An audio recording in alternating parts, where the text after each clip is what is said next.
সোসাইটির economic parameters হচ্ছে গরিব মানুষরা যাতে তাদের ন্যায্য জিনিস পায় ন্যায্য মূল্যে। সোসাইটির ইকোনমিক প্যারামিটার্স হচ্ছে খাদ্য, বস্ত্র, বাসস্থান এবং এখন জুটেছে স্বাস্থ্য। খাদ্য, বস্ত্র, বাসস্থান এবং স্বাস্থ্য, স্বাস্থ্যই সম্পদ আজকের দিনে। এবং যার জন্য আমরা স্বাস্থ্যসাথী থেকে শুরু করে আমাদের জেনারিক মেডিসিন যাতে গরিব লোকে কম পয়সায় কিনতে পারে, ফেয়ার প্রাইস মেডিসিন সেন্টার থেকে শুরু করে, মেডিসিন শপ থেকে শুরু করে, ফেয়ার প্রাইস ডায়াগনস্টিক সেন্টার থেকে শুরু করে সবটাই আমরা করেছি। হ্যাঁ, আপনারা আমাকে বলতে পারেন যে নবান্ন থেকে আপনি কথা কেন বলছি এই কারণে আমি দুটো পোস্ট বিলং করি। আমি গভর্নমেন্টের হেলথ ডিপার্টমেন্টটাও দেখি এবং ফ্রি মেডিসিন, ফ্রি ট্রিটমেন্ট করতে গিয়ে বছরে আমাদের অনেক টাকা খরচ হয়। প্রত্যেকটা হসপিটালে আমরা ফ্রি ট্রিটমেন্ট দিই গভর্নমেন্টে। প্রায় 30-35 হাজার বাচ্চাদের আমরা হার্ট অপারেশন করে দিই বিনা পয়সায়। আমরা জেনারিক মেডিসিন দিই খুব কম পয়সায় আমাদের ডাক্তাররা হসপিটালে। তাছাড়াও fair price medicine centre, diagnostic সেন্টারেও প্রায় 70% পর্যন্ত তারা কনসেশনে পায়। এগুলো কেন করেছিলাম? কারণ স্বাস্থ্যই সম্পদ বলে। কিন্তু ইদানিং আমরা লক্ষ্য করছি যেমন কেউ বাড়ির জন্য লোন নিলে তার উপর জিএসটি বাড়িয়ে দিচ্ছে, তেমনি হেলথ ইন্স্যুরেন্সেও জিএসটি চালু করেছে। আমি বারবার চিঠি লিখে প্রধানমন্ত্রীকে আবেদন করেছিলাম যে হেলথটা হচ্ছে মানুষদের ওয়েলথ, হেলথের ওপরে বাধা নিষেধ আরোপ করে ট্যাক্সেশন করা উচিত নয়। আমরা রাজ্য জিএসটি করে দিয়েছিলাম একটাই কন্ডিশনে, জিএসটির টাকাটা আমরা আমাদের প্রাপ্যটা পাবো, কিন্তু সেটা তো পাচ্ছে না, সেটা হচ্ছে না। গরিব লোকেদের সব কাজ বন্ধ করে দিয়েছে সেন্ট্রাল গভর্নমেন্ট। তাহলে সেন্ট্রাল গভর্নমেন্টে আছে কিসের জন্য? শুধু ধর্মীয় প্রবণতার নামে একটা নতুন ধর্মের আমদানি করে, যা আমাদের তপবনের নয়, যা আমাদের রামকৃষ্ণের নয়, যা আমাদের স্বামী বিবেকানন্দের নয়, যা আমাদের বেদ বেদান্ত বেদাঙ্গের নয়, যা আমাদের ঋজু সম যজু অথর্বের নয়। শুধু মানুষকে ডিভাইড করা, কান্ট্রিকে ডিভাইড করা আর মানুষের মধ্যে দাঙ্গা লাগানো। আমি চাই বাসন্তী পুজো, অন্নপূর্ণা পুজো, রামনবমী সব শান্তিতে ভালোভাবে হোক। ঈদও শান্তিতে পালিত হয়েছে। সামনে এই প্রোগ্রামগুলো আছে, এগুলো ভালোভাবে পালিত হোক, কারণ সামনে নতুন বছর আসছে, শুভ নববর্ষ। আমাদের মা কালীবাড়ি স্কাই ওয়াক এবং ডেভেলপমেন্ট যেটা করেছি সেটাও আমাদের প্রায় 200 কোটি টাকার উপর খরচ হয়েছে। আমরা সেটা উদ্বোধন করবো 14 তারিখে।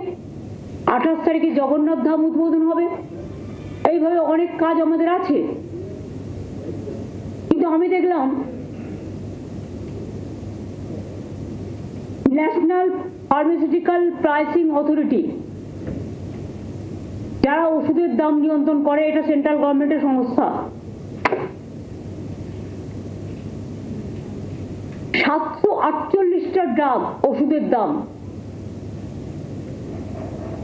যা গরিব মানুষ কেনে, এবং 80টা নন শিডিউল ড্রাগ মানে ওষুধ ফ্রম দ্য 1 এপ্রিল 2025 বাড়িয়ে দিয়েছে।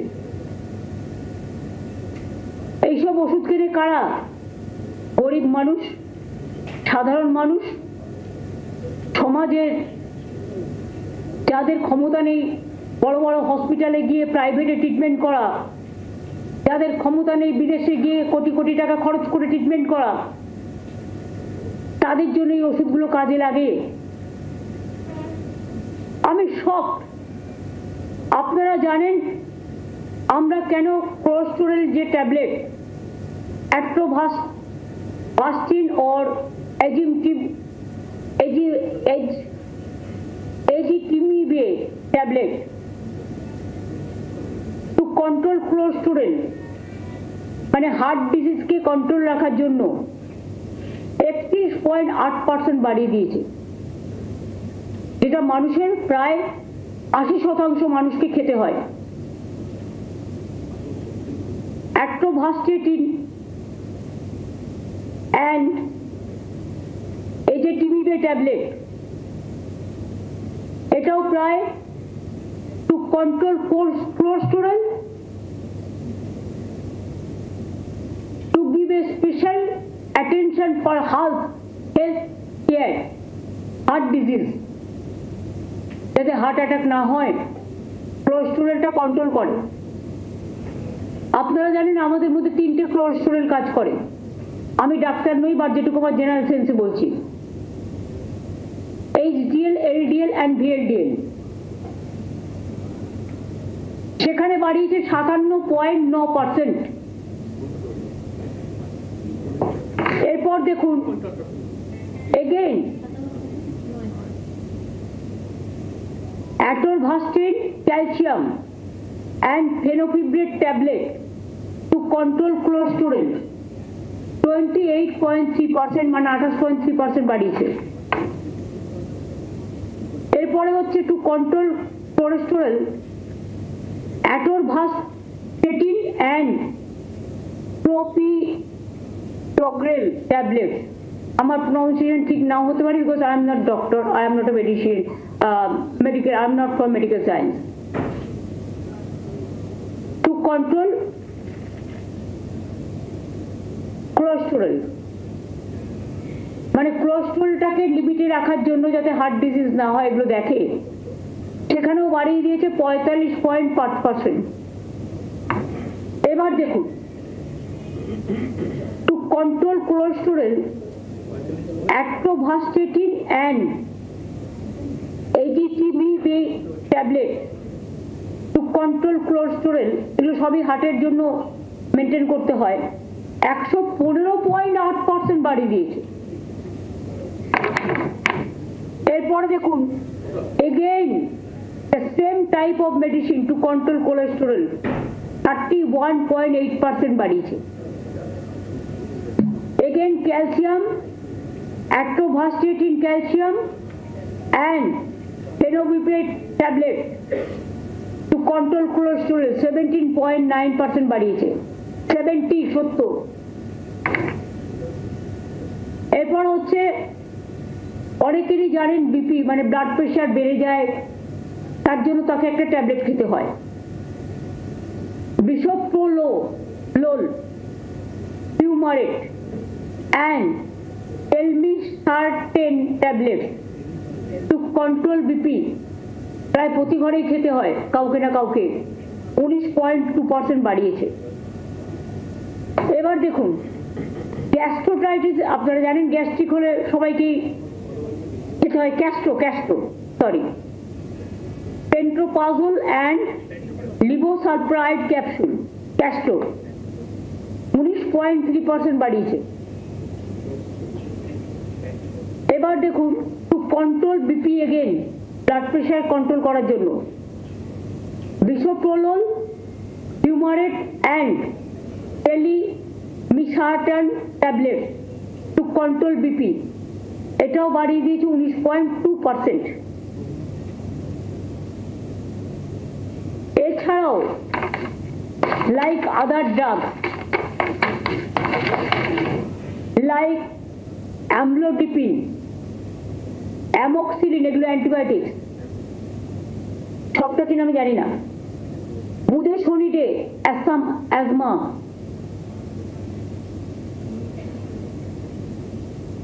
Carboplatin anti cancer, ciprofloxacin, dexamethasone, fluconazole skin disease, এমনকি প্যারাসিটামল তার দাম পর্যন্ত বাড়িয়ে দিয়েছে। এর আগেও কিছুদিন আগে বাড়িয়েছিল, আপনাদের মনে আছে নিশ্চয়ই। রিসেন্টলি টোল ট্যাক্সও বাড়িয়েছে। এর থেকে স্টেট গভর্নমেন্ট কিচ্ছু পায় না, টোটালটাই সেন্ট্রাল গভর্নমেন্ট এখন শেষ করে। কারণ শেষ করার মানে হচ্ছে সেন্ট্রাল গভর্নমেন্ট স্টেট গভর্নমেন্টকে দেবে না, টোটাল টাকাটাই একা করে খাবে। তো যারা মানুষকে স্বাস্থ্য না দিয়ে, স্বাস্থ্য আমাদের সম্পদ, চিকিৎসা করবে কোথা থেকে মানুষ? এই ওষুধগুলো যখন ডক্টর প্রেসক্রাইব করবে, কাউকে 97% বেশি দিতে হবে, কাউকে 57% বেশি দিতে হবে, কাউকে 40% বেশি দিতে হবে, কাউকে 50% বেশি দিতে হবে, মেডিক্লেম করা থাকলেও তাকে দিতে হবে। তার মানে এটা কাদের জন্য? এটা কি ঠিক যে is it for one section of people, যারা কমন পিপুলের মধ্যে পড়ে না, যাদের ক্ষমতা আছে, কোটি কোটি টাকা আছে, যারা কোটিত্ব দিয়ে ট্রিটমেন্ট করতে পারে, এটা কি শুধু তাদের জন্য সরকার চলবে? নাকি যারা গরিব, যারা মধ্যবিত্ত, যারা সাধারণ মানুষ, মধ্যবিত্ত সাধারণ, বুক ফাটলেও মুখ ফাটে না, মুখ খোলে না, কারণ তাদের সম্মান সবচেয়ে বড় ঐতিহ্য। আমি এটা তীব্র প্রতিবাদ করছি এবং এটা টোটাল উইথড্র করার জন্য অনুরোধ করছি। এবং এর প্রতিবাদে, যেহেতু স্বাস্থ্যটা আমাকেও দেখতে হয়, আমি মামাটি মানুষকে যারা সমর্থন করেন, এবং আমি অল ইন্ডিয়া তৃণমূল কংগ্রেসের চেয়ারম্যানও আছি, যেহেতু 6 তারিখে রামনবমী, আমি কিছু করব না, শান্তিপূর্ণভাবে কাটুক পুজো। আমরা 4 আর 5 শুক্রবার এবং শনিবার বেলা 4টের সময়, বেলা 4টে থেকে 5টা, 1 ঘন্টা প্রতি ব্লকে ব্লকে, প্রতি ওয়ার্ডে ওয়ার্ডে। ওষুধের দাম বাড়াচ্ছ কেন? মানুষের স্বাস্থ্য আজকে বিঘ্নিত কেন? মানুষের স্বাস্থ্য কেড়ে নিচ্ছ কেন? আর কত দাম দিতে হবে মানুষকে সুস্থ থাকার জন্য? এই দাবিতে আমাদের এলাকায় এলাকায় মিছিল মিটিং হবে। এবং সাধারণ মানুষকেও আমি বলবো, তারা নিজেদের মতো করে, কারো এনজিও থাকতে পারে, কারো স্কুল থাকতে পারে, কারো ক্লাব থাকতে পারে, তারাও এটাকে প্রতিবাদ করুন। যদি না করে, আগামী দিন মনে রাখবেন, রোগী অসুস্থ হলেও সেন্ট্রাল গভর্নমেন্টের এই একতরফা স্বৈরাচারী সিদ্ধান্তে স্বাস্থ্য কিন্তু বিপাকে পড়ে যাবে। আর স্বাস্থ্য না থাকলে সম্পদ থাকে না, স্বাস্থ্যই সবচেয়ে বড় সম্পদ। আর কত টাকা পেলে কেন্দ্রীয় সরকার নিজেদের ঝুমলাবাজি বন্ধ করবে? ইলেকশনের সময় বড় বড় কথা, আর ইলেকশন হয়ে গেলে তখন সব উইথড্র করে নাও। কেন জিএসটিতে, মেডিক্লেমে জিএসটি দিতে হবে? কিসের জন্য? কেন মানুষকে একটা ফ্ল্যাট কিনতে গেলে জিএসটি দিতে হবে? কেন হেইরেতে জিএসটি ট্যাক্স নেই? কেন জিরেতে জিএসটি ট্যাক্স থাকবে? কোথায় যাবে সাধারণ মানুষ, গরিব মানুষ? আমি পরিষ্কার বলছি, let the good sense must prevail. We cannot accept the price hike of medicine and GST for mediclaim. We cannot accept. And I will request my parliament members also, they are fighting for walk-up today, because the Jumla party is only one point program to divide the country, and they believe only divide and rule policy, what we don't. আমাদের constitution আমরা মানি, আগে কনস্টিটিউশনকে শ্রদ্ধা করো, তারপরে কারো অধিকার কেড়ো। কনস্টিটিউশনকে শ্রদ্ধা না করে মনে রাখবেন, ধর্ম যার যার আপনার, উৎসব কিন্তু সবার। এবং পরিষ্কার আমি বলছি, আমি কিন্তু শ্রীকৃষ্ণের বাণীও শুনি, স্বামী বিবেকানন্দও পড়ি, নেতাজিও পড়ি, গান্ধীজিও পড়ি, আম্বেদকরও পড়ি, আবুল কালাম আজাদও পড়ি, রামকৃষ্ণও পড়ি। একই কথা, কর্ম যার ধর্ম তার। ধর্ম তখনই সদিচ্ছা লাভ করে যখন তার কর্মটা মানবিক হয়, আর কর্ম যদি দানবিক হয় সেখানে কোনো ধর্মকেই শ্রদ্ধা জ্ঞাপন করা যায় না। আমি সব ধর্মকে শ্রদ্ধা করি। আমাকে কেন বিদেশে গেলে কোশ্চেন করবে, are we Hindu? Who are they? Am I compelled to reply my question to BJP party? কালকে তো ছেড়ে দিয়েছে আমি নাকি রেজিগনেশন করেছিলাম। কত ফেক আর চলবে, ফেক আর ফেক। আমরা এফআইআর করেছি, ইয়েস। যা তা করে বেড়াচ্ছে কয়েকটা ডিজিটালকে টাকা দিয়ে, সবাই নয়, তাদের আমি সাধুবাদ জানাই যারা ভালো করে পজিটিভ মানুষের কথা বলেন। আমার কথা নাই বা বললেন, আমাকে 10 টাকা গালাগালি দিন, আমার কোনো গায়ে ফোসকা পড়বে না, আমি হ্যাবিচুয়েটেড হয়ে গেছি। কিন্তু কেন আপনারা প্রতিদিন মিথ্যে কথা বলছেন, কিছু ফেক ভিডিও তৈরি করছেন? আগে মনে নেই আপনাদের বাংলাদেশের পিকচার নিয়ে মুর্শিদাবাদের পিকচার বলে দেখিয়েছিল, গুজরাটের পিকচার নিয়ে, রাজস্থানের পিকচার নিয়ে বেঙ্গল বলে দেখিয়েছিল, এবং এখনো সেটাই পরিকল্পনা করে ঝুমলা পার্টি করছে। আমি ঝুমলা পার্টিকে বলবো, সত্যিই যদি ধর্মকে ভালোবাসেন, বাসন্তী পুজো করুন, নবরাত্রি করুন, অন্নপূর্ণা পুজো করুন। আমি অন্নপূর্ণা পুজোর পুজো দিই। ইতিহাসটা জেনে রাখুন।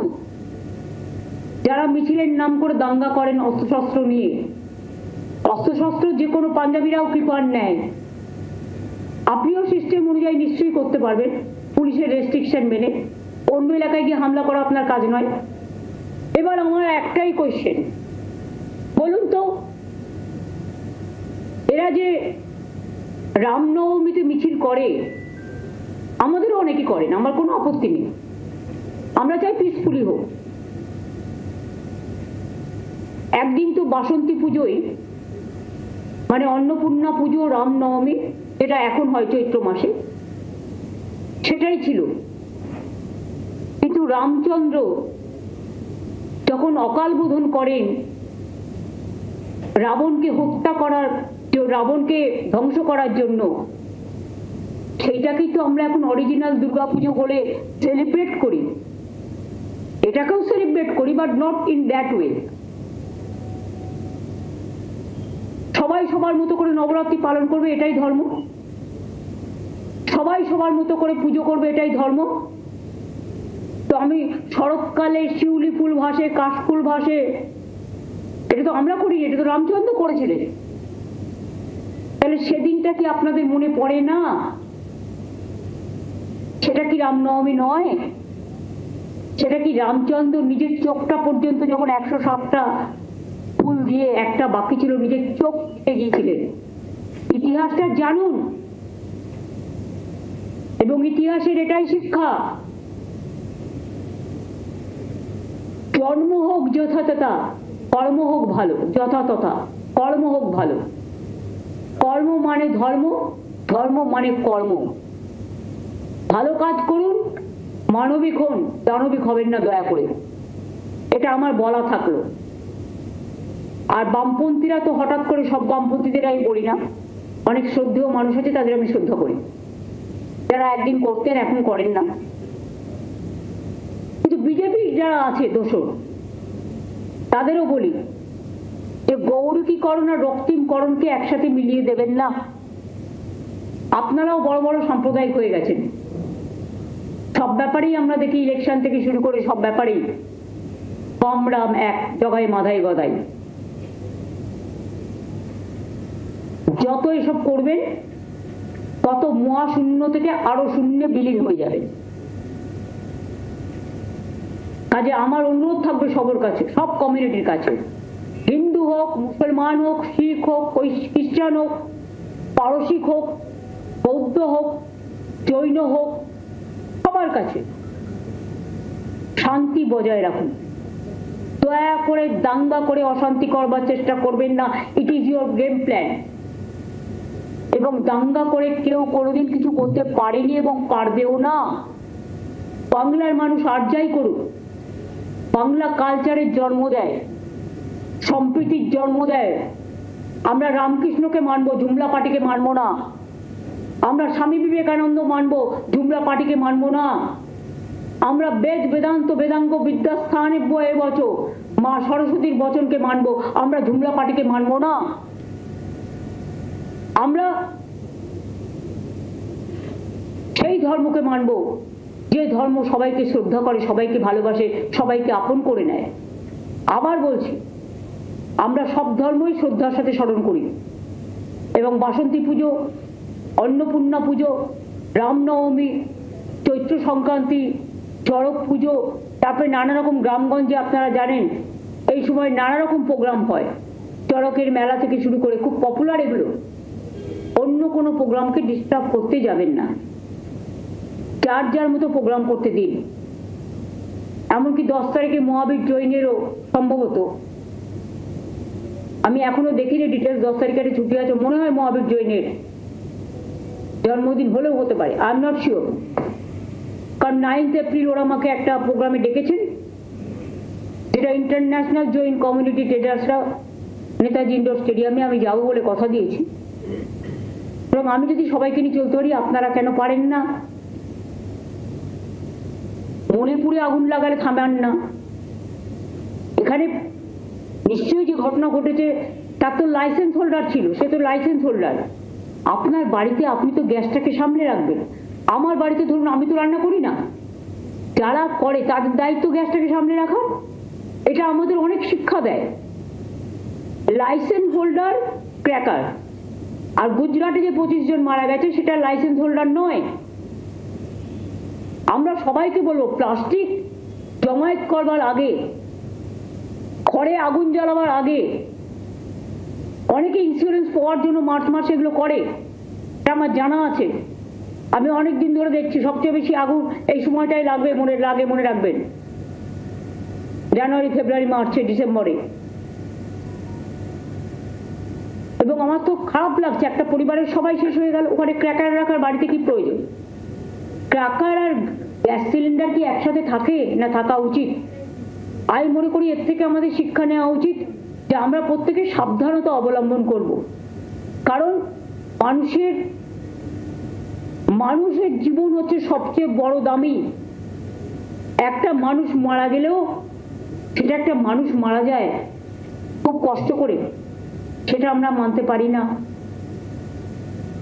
প্লাস্টিক গোডাউনগুলোতেও আপনারা দেখবেন যারা করে বিভিন্ন জায়গায় হঠাৎ করে আগুন লেগে গেল, কি না তো প্লাস্টিক গোডাউনের মধ্যে কিছু রেখে দিচ্ছে। বারবার বলা সত্ত্বেও, ইললিগাল নোটিশ দেওয়া সত্ত্বেও, আইদার তুমি বিল্ডিংটাকে রিপেয়ার করো আর তুমি প্লাস্টিকগুলো সরাও দোকান থেকে। কারণ এক জায়গায় যদি আপনি ইনফ্লেমেবল দাহ্যজনক পদার্থ যদি রেখে দেন, সেখানে তো যে কোনো দিন একটা অগ্নিকাণ্ড ঘটতে পারে, তাতে মানুষের প্রাণ যেতে পারে।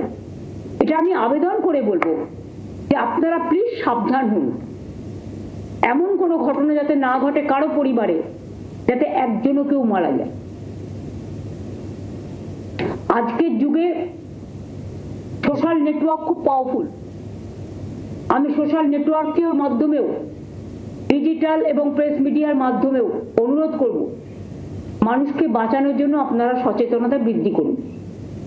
এ ব্যাপারে আমাদের পূর্ণ সমর্থন আছে এবং তাতে এক ছোট্ট কাঠবিড়ালির মতো আমরা যদি কোনো সাহায্য করতে পারি, আমরা আছি আপনাদের সাথে। এইটা আমার বলার ছিল। আশা করি আমি আপনাদের বোঝাতে পেরেছি। আমার বাংলা বুঝতে পেরেছেন কি পারেননি? ঠিক আছে, থ্যাংক ইউ সো মাচ। আগাম অন্নপূর্ণা পুজো সবাইকে শুভনন্দন। তারপরে অবশ্য পয়লা বৈশাখ আসবে, তখন আবার জানাবো। মহাবীর জৈনের জন্মদিন আসছে, সবাইকে শুভেচ্ছা। সবাই ভালো থাকুন, ভালো করে পুজো, ঈদ, বড়দিন, মহাবীর জৈন, গুরু রবিদাস, মতুয়া ঠাকুর, পঞ্চানন বর্মা, যে ধর্মে যে আছে, জায়ের থান, মাঝি থান, সবাই ভালো থাকুন, সবাই ভালো করে করুন। আমাদের মধ্যে যেন কোনো বিভেদ না হয়। ঐক্যই হচ্ছে, সম্প্রীতি হচ্ছে বাংলার শান্তির মাটি। বাংলা কখনো বিভাজন মানে না, বাংলা মানে ঐক্য ও সম্প্রীতি। এই জন্যই গানটা লেখা হয়েছিল, এক সূত্রে বাঁধিয়ে আছে সহস্রটি মন, একই কার্যে সপিয়ে আছে সহস্র জীবন। এরকম অনেক গান আছে, অনেক উদাহরণ আছে। এর জন্যই বাংলার মাটি বাংলার জল রবীন্দ্রনাথ ঠাকুর গেয়েছিলেন। এটা আমাদের এখন রাষ্ট্রীয়, আমাদের রাজ্যের মেন সঙ্গীত। এরকম অনেক উদাহরণ আছে, একটা নয়। এই জন্যই গান্ধীজি দাঙ্গা থামাতে গিয়ে দেশ স্বাধীন হবার আগে তিনি বেলেঘাটায় অনশন করছিলেন। এতে সবাইকে আমরা ভুলে যাব? দেখবেন বেলুর মঠেও একটা দরগা আছে। আমি একদিন জিজ্ঞেস করেছিলাম বেলুর মঠের মহারাজদের, তখন সুইতানন্দজিরা ছিলেন। বাংলার আওয়াজ, বাঙালির আবেগ, জি 24 ঘন্টা।